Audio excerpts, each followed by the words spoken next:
ഞാനിത് പറഞ്ഞു വരുന്നത് വഫാത്തിന് ശേഷവും വഫാത്തിന് മുമ്പും.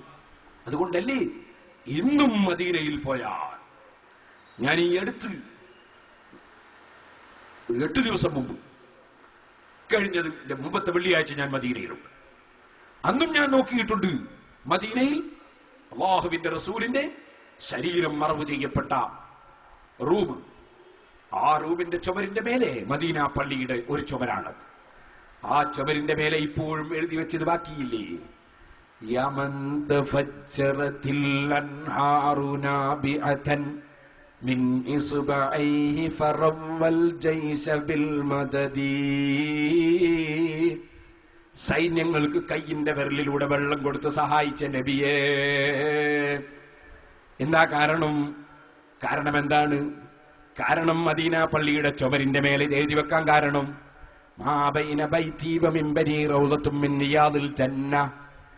എന്റെ വീട് അഥവാ അത് റസൂലുള്ളാഹിന്റെ ഖബർ നിൽക്കുന്ന സ്ഥലമാണ്.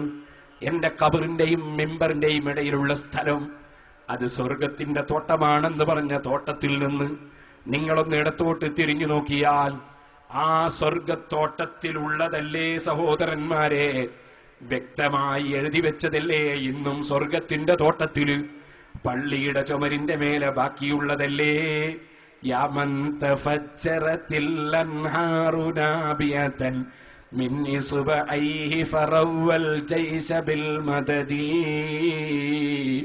സൈന്യത്തിന് വെള്ളം കൊടുത്തു സഹായിച്ച നബിയെ. എങ്ങനെ? കയ്യിന്റെ വിരലിലൂടെ വെള്ളം കൊടുത്തു സഹായിച്ച നബിയെ. ബുഖാരി മറിച്ച് നോക്കിയാൽ കാണാം, ഇസ്തകാ ഇലൈഹിന്നാസു മിനൽ അത്സി. ദാഹത്തിന്റെ കാഠിന്യത്താൽ സഹാബത്ത് റസൂലുള്ളാഹിനോട് വേവലാതിപ്പെട്ടു.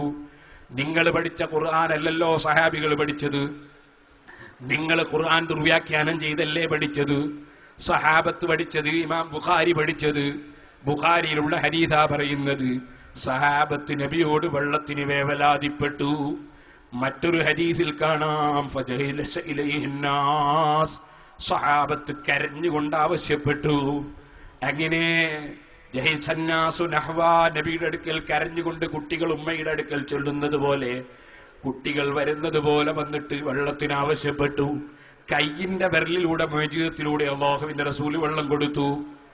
ഈ നിലക്കുള്ള സംഭവം നടന്നതുകൊണ്ട് ഇന്നും അവിടെ എഴുതി വെച്ചിരിക്കുകയല്ലേ അല്ലാഹുവിന്റെ റസൂലിനെ വിളിച്ച് സഹായം ചോദിക്കുന്ന പദ്യം. ഒന്നല്ല, വേറെയും ഒരുപാടുണ്ട്. ഞാൻ ഒന്ന് മാത്രം ഇപ്പോൾ ഉദ്ധരിച്ചതാണ്.